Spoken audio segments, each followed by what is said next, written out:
மணிவிளக்கில் பிறந்த பிள்ளை பிறந்த பிள்ளை மணிவிளக்கில் பிறந்த பிள்ளை பிறந்த தெய்வம் மாயாண்டி சுடல தெய்வம் சுடல தெய்வம் திருவிளக்கில் பிறந்த பிள்ளை பிறந்த பிள்ளை சிவன் சுடலை மாயாண்டி மாயாண்டி முண்டம் போல உருண்ட தெய்வம் உருண்ட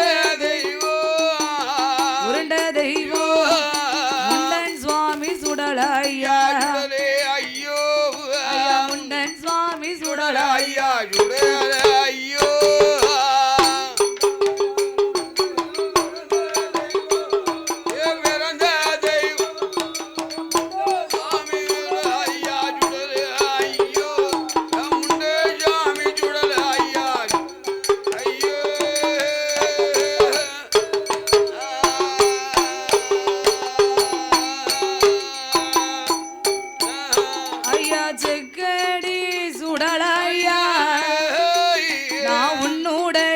புகழை பாட உள் மனமதியிலே அருள் புரிவார் மாயாண்டி சுடல தெய்வம் இந்த மதலைக்கு நீ அருள் புரிவார் ஐயா முண்டன் சுவாமி சுடல ஐயா முன்னால் வந்து அருள் புரிவார் சக்தி கொண்ட பேச்சியம்மா பேச்சு பெறம ராஜுதையா இந்த புத்திரிக்கு வரமருள்வா ஆதிவெள்ளி கையிலே ஆண்டவன் தான் சிவபெருமா அகில இந்த உலகமெல்லாம் அவர் வடியளந்து தான் முடித்து அவர் கைலாசம் வரபோது கண்ணன் தங்கை பார்வதியா அங்க வடியளந்த பகவானுக்கு அவ பாத பூஜை முடிப்பாளா அவ பணிவடைகள் செய்யுவாளா அங்க இறையளந்த ஈசனுக்கு அவ இளைப்பாரி கொடுப்பாளா களைப்பாரி இளைப்பாரி கையில கொழுவிருந்தா கொழுவிருந்து வரபோது கண்ணன் தங்கை பார்வதியா அவ பகவானை தான் அழைத்து ஆண்டவனே பகவானே இன்றைய தினமதிலே நாமல் இரு பேர்களுமே கைலாசம் தன்னதிலே அங்க சொக்கட்டங்கால் மண்டபத்தில் சொக்கட்டங்கால் மண்டபத்தில் ஆமல் சோவி விளையாடவோ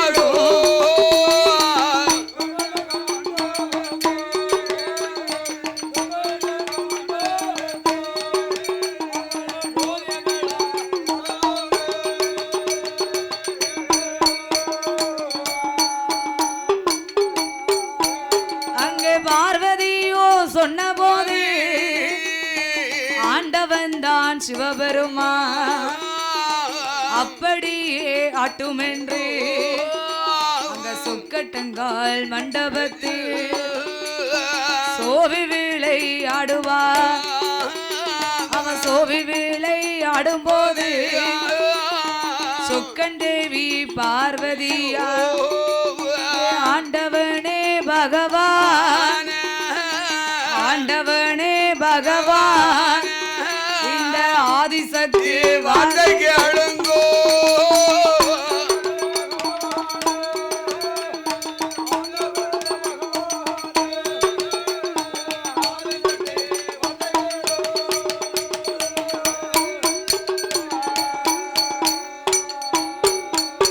ஆண்டவனாகிய சிவபெருமான் ஈரேழு உலகமெல்லாம் படி இழந்து கைலாசம் வரும்போது கண்ணன் தங்கையாகப்பட்ட பார்வதி ஆண்டவா ஈரேழு உலகமெல்லாம் நீங்க படி இழக்க போறீங்க.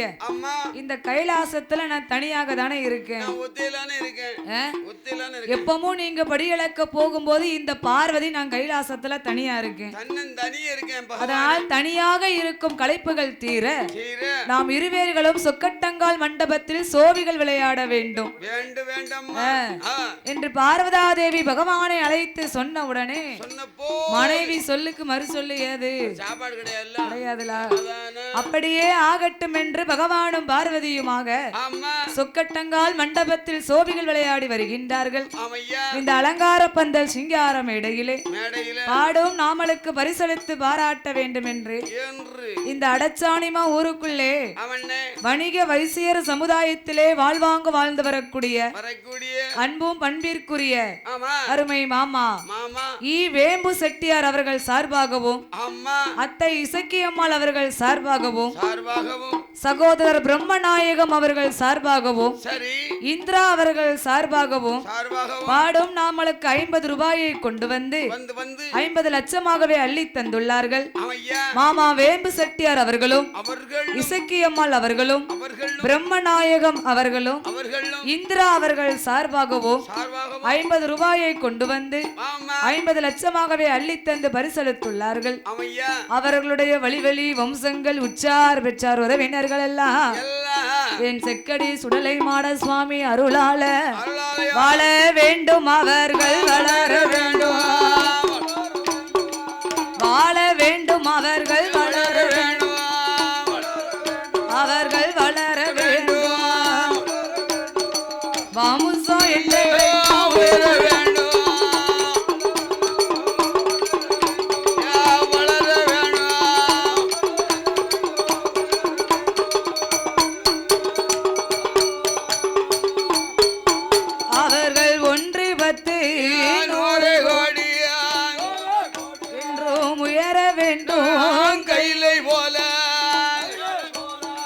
செய்யும் நல்ல தொழில்கள் எல்லாம் என்றும் சிறப்பு பெற்று வாழ வேண்டும். செக்கடி சுடலை மாட அருளால அவர்கள் மக்கள் நல்ல மனைவியோடு மக்கள் மனைவியோடு என்றோ மங்களமா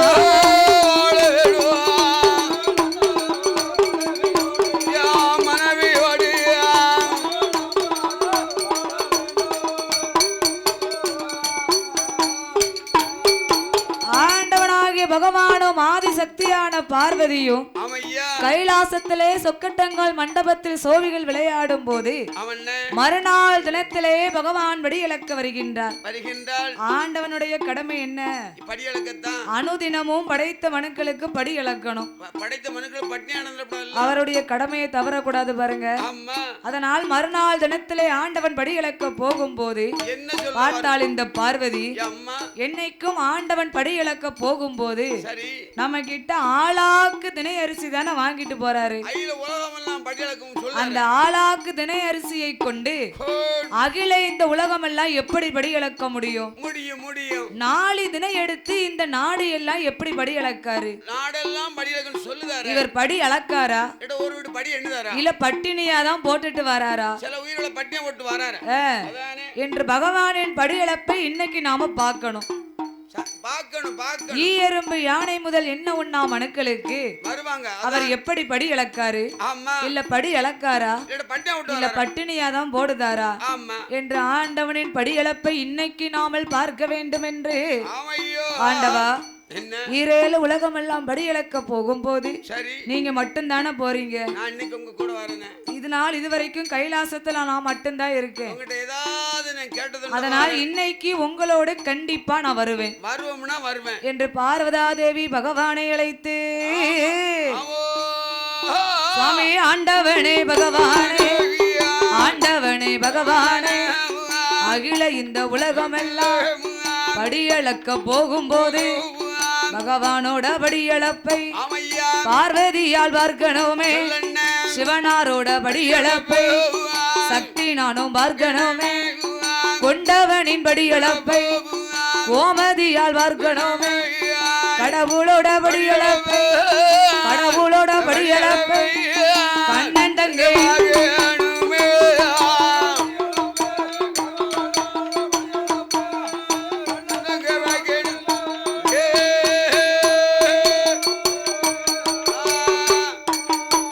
அங்கே பார்வதியும் சொன்ன போது ஆண்டவன் தான் சிவபெருமான் எடியம்மா பார்வதியோ ஈரேழு உலகமெல்லாம் படியளக்க போகும்போது பார்வதி நீ வந்தையானா வழி மோசம் இறையளக்க ஈஸ்வரி நீ வந்தையானா இடைஞ்சல் வந்து படியளக்க வேண்டாம் அம்மா படியளக்க பகவான் தேவி பார்வதி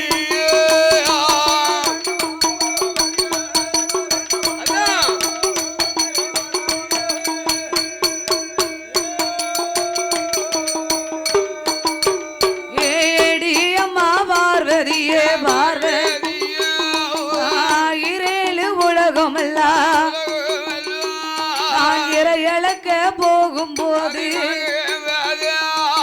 ஈஸ்வரி நீ வந்தையானா எனக்கு இடைஞ்சல் வந்து சேரும் அம்மா படியளக்கு போகும்போது பார்வதி நீ வந்தையானா பழிமோசம் வந்து சேரும் நீ படியளக்க வேண்டாம் அம்மா ஏ பார்வதி ஈரேழு உலகமெல்லாம் நான் படியளக்க போகும்போது என் கூட இந்த பார்வதி நீ வந்தேன்னு வை எனக்கு படியளக்க நேரமே இருக்காது ஏன் தெரியுமா இந்த உலகத்தை நான் படைத்தாலும் நான் படைத்த மானிட மனுக்கள் எல்லாம் பலவிதமாக இருப்பார்கள் ஒருவரை கூணாக படைத்திருப்பேன் குருடாக படைத்திருப்பேன் கூன் குருடு செவிடு நொண்டி பேடு மூக்கரை ஒருவரை மாளிகையில் வாழ வைப்பேன் மற்றவரை மண்குடிசையில் வாழ வைப்பேன் ஒருவருக்கு ஏகபோகமான வசதிகள் இருக்கும் அவங்க வீட்டுல ஒரு ஏந்தும் பிள்ளை இருக்காது மற்ற ஒருவர் வீட்டில் குடிக்க உப்பில்லா கூழ் கூட இருக்காதம்மா அவங்க வீட்டுல 21 பொட்ட பிள்ளையா நான் கொடுத்திருப்பேன் அப்ப அதையெல்லாம் பார்த்தால் உன் மனம் தாங்குமா நீயோ இந்த உலகிற்கெல்லாம் மாதா உலக மாதா உலகத்துக்கே மாதா நீ அதையெல்லாம் பார்த்தால் உன் மனம் தாங்காது என் கூட நீ வந்தன்னு வையேன் ஏழைக்கு இறங்கி பேசுவ இவங்க ஏன் இப்படி இருக்காங்க அவங்க ஏன் அப்படி இருக்காங்க அவர் ஏன் நுண்டிக்காரோட ஒத்தகால மடக்கிட்டு இருக்காரு அப்படிம்பா இவங்க ஏன் மாளிகையில வாழுதாங்க அவர் என்ன கண்ணாடி போட்டு இருக்காரு கண் தெரியலாம் இவங்க ஏன் மண்குடிசையில இருக்காங்க அப்படின்னு என்கிட்ட கேள்வி கேட்டுக்கிட்டே இருப்பேன் நான் படிதான் அளப்பானா உனக்கு பதில் சொல்லிட்டே வருவேன் அப்ப எனக்கு படி அளக்க நேரம் இருக்குமா ஆமா இருக்கு நீ கேட்ட கேள்விக்கெல்லாம் பதில் சொல்லத்தான் நேரம் இருக்கும் ஆமா எனக்கு படி அளக்க நேரம் இருக்காது பார்வதி நீ படி அளக்க வேண்டாம் அம்மா கைலாசத்திலே அமர்ந்திரு என்று அங்கே ஆண்டவனாகிய சிவபெருமான் என்னென்ன சொல்றாங்க ஆதி சக்தியின் கையாலே அளக்கும்படியே வாங்கி கொண்டு அகில உலகங்கள் எல்லாம் படி இழக்க பயணமானார் பார்த்தாள் பார்வதி என்னைக்கும் இல்லாம இன்னைக்கு ஆண்டவன் கூட படி இழக்க நம்ம வாரோம்னு சொல்லுதோம் பகவான் நம்மளை கூட்டிட்டு போக மாட்டேக்காரு அப்ப இவர் படி இழப்புல ஏதோ சந்தேகம் இருக்கு ஒரு காரணம் இருக்கு ஆமா மடியில கணம் இருந்தா தானே வழியில பயம் இருக்கும் மடியில கணம் இருந்தா வழியில பயம் இருக்குமா ஒரு அம்மியும் குழந்தை கட்டிக்கிட்டு வந்த கணம் தான் ஆமா இருக்கும்ல அதையுமே நீங்க களவாண்டு எடுத்துட்டு போனீங்கன்னு வைங்க போவேல யாரும் பாத்துருவாங்க மடியில கணவன ஒரு அம்மியும் குழந்தை கட்டிட்டு அதோட போய் ஜமக்கட்டுமே காவலுக்கு போறாங்களா தோப்பு காவகாத்துல வீட்டுக்கு வரையில ஓனரே கேட்ல நிப்பாரு மாங்காய் தேங்காய் இதெல்லாம் வழியில வரும்போது வழியில மடியில கட்டிட்டு வந்தாருன்னு நம்மள பிடிச்சிட்டு வரவங்க பயம் அவருக்கு இருக்கும் ஆமா அது எதையுமே எடுக்கல அப்படின்னா துணிஞ்சு போலாம்ல அப்படிங்கிற தைரியம் சாவியே ஏழு கட்டு சாவி அவர் தானே இருக்கு சாவி அவர் தான் இருக்கு அவர் குத்து வரல கொண்டு உள்ள மடியில வச்சுக்கிட்டாரு ஆமா களவாணி அதனால் இன்னைக்கு ஆண்டவன் படி இழக்க போகும்போது நம்மளை கூட்டிட்டு போகல. அப்ப அவர் படி இழப்புல ஏதோ சந்தேகம் இருக்கு, இன்னைக்கு இந்த ஆண்டவனுடைய படி இழப்பை நாமல் பரிசோதித்து பார்க்க வேண்டும் என்று ஆதிசக்தியாகப்பட்ட பார்வதா தேவி கைலாசத்தில் இருக்கக்கூடிய விஸ்வகர்மாவை அழைத்து அவ பகவானின் படியிழப்பை பரிசோதிக்க வேண்டும் என்று அவ விஸ்வகர்மாவை அழைத்து என்ன சொல்கின்றாள் தெரியுமா? என் மகனே விஸ்வகர்மா, விஸ்வகர்மா, என் மகனே விஸ்வகர்மா, நீ விஸ்திரமா செப்பு செய்து சிறப்புடனே கொண்டு வாப்பா, கொண்டு வா.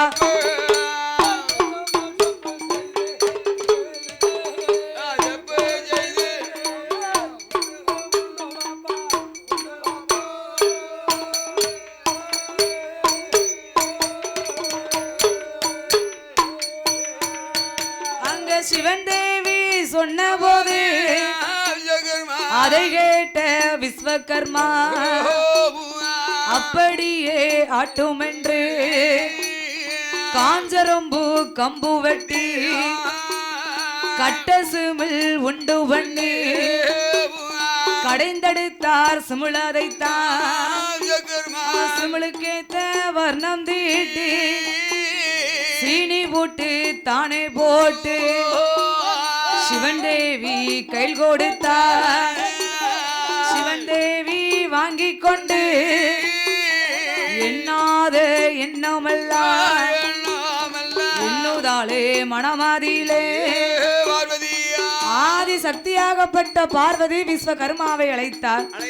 ஏ அப்பா, என் மகனே விஸ்வகர்மா, விஸ்திரமா செப்பு செய்து சிறப்புடனே கொண்டு வாப்பா என்று சிவன் தேவி சொன்ன உடனே அதை கேட்ட விஸ்வகர்மா அப்படியே ஆகட்டும் என்று காஞ்சரம்பு கம்பு வெட்டி கட்ட சிமிழ் உண்டு பண்ணி கடைந்தெடுத்தார். சிமிழதையும் சிமிழுக்கேத்த வர்ணம் தீட்டி சீனி பூட்டு போட்டு சிவன் தேவி கையிலே கொடுத்தார். சிவன் தேவி செப்பு சிமிழை கையிலே வாங்கி கொண்டு இந்த சின்ன செப்பு சிமிழுக்குள் 2 உயிரை நாமல் பிடித்தடைக்கணும். ஏன்னா பகவானின் படியளப்பை நாமல் பரிசோதிக்க வேண்டும் என்று சின்ன செப்பு சிமிழுக்குள் 2 உயிரை பிடித்தடைக்க வேண்டும் என்று யாரை அடைக்கலாம்? சாயண்டுகார அடைக்கணும்னா சின்ன செப்பு சிமுளோ எலும்பு சங்கனி அளவுல தான் இருக்கும். அந்த சின்ன செப்பு சிமுளுக்குள்ள இத்தாந்தண்டி உருவத்தை அடைக்க முடியுமா? அதுக்கு மேல அவர் டபுள் மடங்கா இருக்காரு.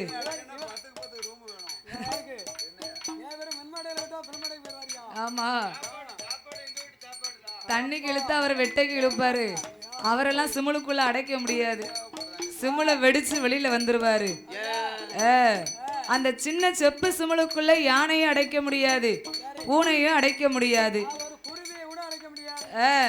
அப்ப சிமிழுக்கு ஏற்ற 2 உயிரை நாம் பிடித்தடைக்க வேண்டும் என்று ஆதிசக்தியாகப்பட்ட பார்வதி கைலாசத்தில் அக்கம் பக்கம் பார்க்கின்றார். சிற்றெரும்பானது சாரசாரையாக சென்று கொண்டிருந்தது. இந்த சிமிழுக்கு ஏற்ற உயிர் இந்த சிற்றெரும்புதான் என்று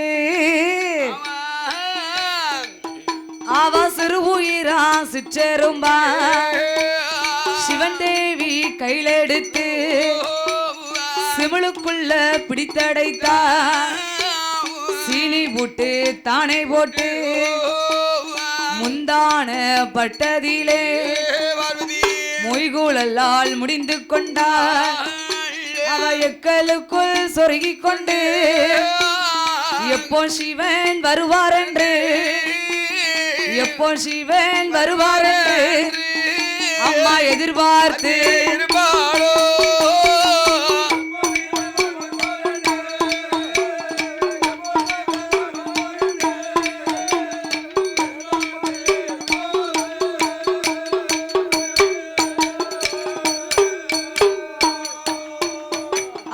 எதிர்பார்த்து இருக்கும் போது ஈசனான சிவபெருமான் ஈரேழு உலகமெல்லாம் படியளந்து வாராரு அவர் கைலாசம் வாரபோது கண்ணன் தங்கை பார்வதியா அவ நீட்டின கால் மடக்களை கவுந்ததலை நிமிர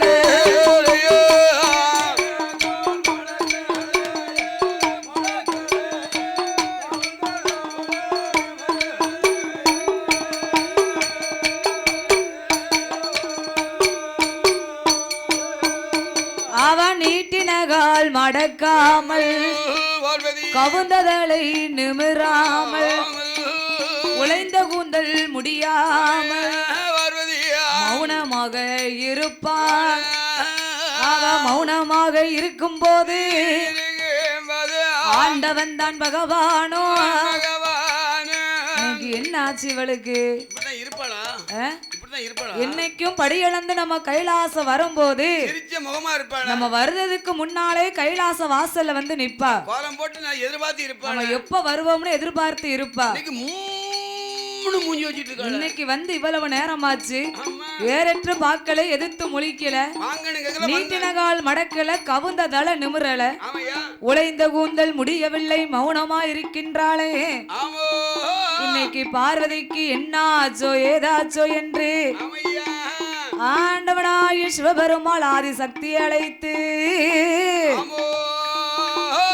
ஏடியம்மா பார்வதியே ஏடியம்மா பார்வதியே உனக்கு என்னாச்சு ஏதாச்சு பகவான் இல்லா வேளையில உனக்கு பழிமோசம் நடந்ததென்ன சிவனார் இல்லா வேளையில நீ சீர்குலைந்து இருப்பதென்ன இந்த கடவுள் இல்லா வேளையில கடவுள் இல்லா வேளையில நீ கண்கலங்கி இருப்பதென்ன